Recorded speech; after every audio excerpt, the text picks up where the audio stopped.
This is Tina Moore with Career Services, and in this video we're going to discuss the objective and the summary of qualifications sections. So the objective is simply the title of the position. That's it. It's that simple. Please don't try to make it any harder.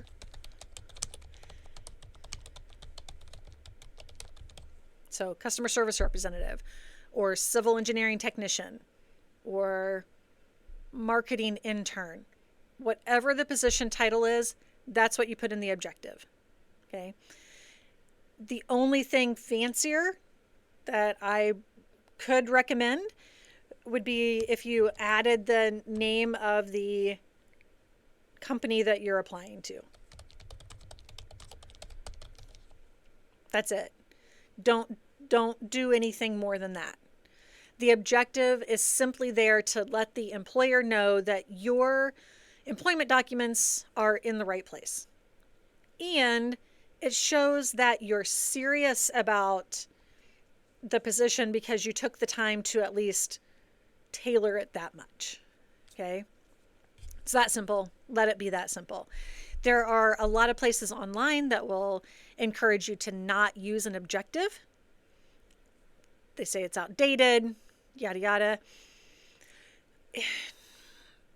That might be true in some places. I'm not yet convinced that it's true everywhere. And if you have somebody who's looking for it and it's not there, then that's a problem. If it's there and the person isn't looking for it, they will just look past it and it's not a big deal. So personally, I recommend erring on the side of just give them the information and move on. Plus, you type it in there once, it takes 30 seconds. Not a big deal for you either.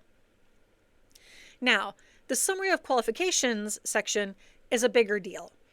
This can be named several different things, but for me, what I recommend for people is this is the top, somewhere between 5 and 10 things, depending on your experience level, that the employer needs to know about you and your skills in relation to the position that you're applying for.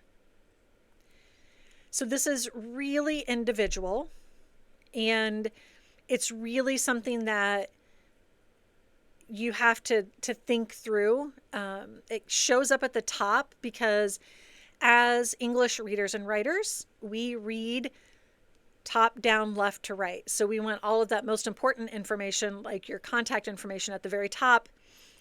And then the objective is the position you're applying for. The summary of qualifications is the top things that the employer wants and needs to know about you.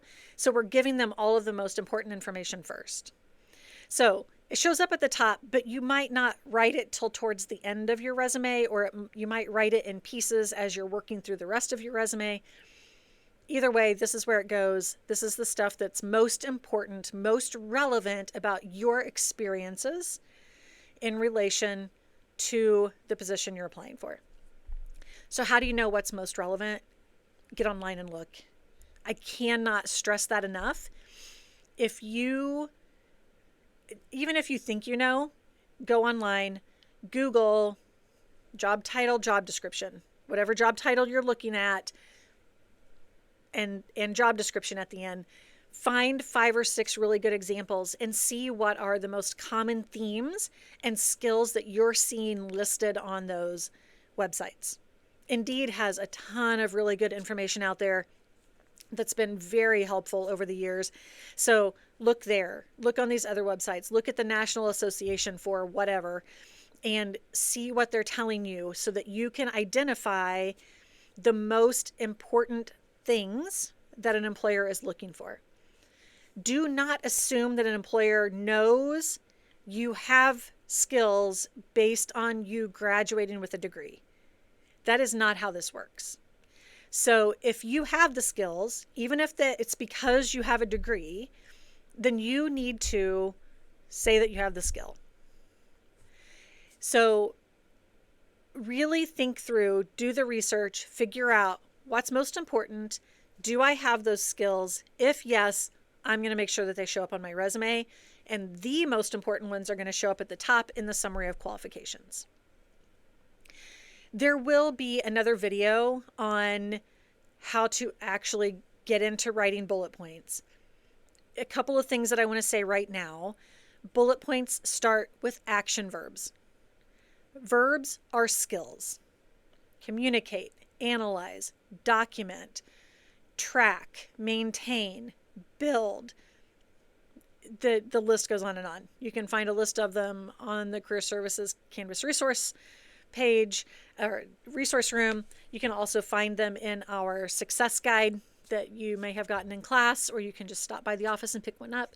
But there's a whole list to get you started.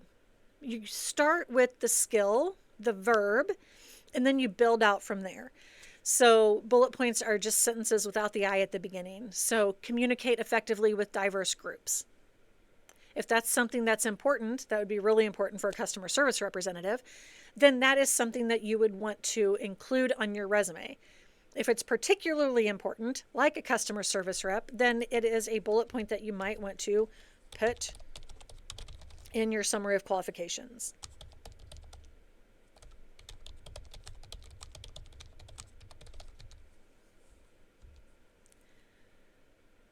But it's not enough to say communicate effectively.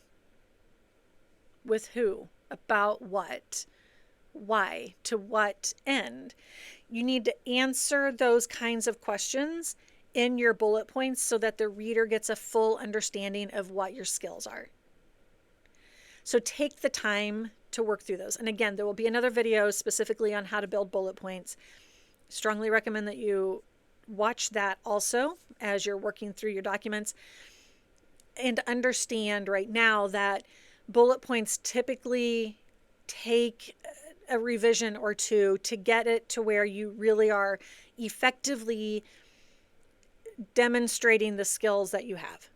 Okay, so just get something on paper first and then go back and rework it so that it gives more information about how you use the skills and why or to what end.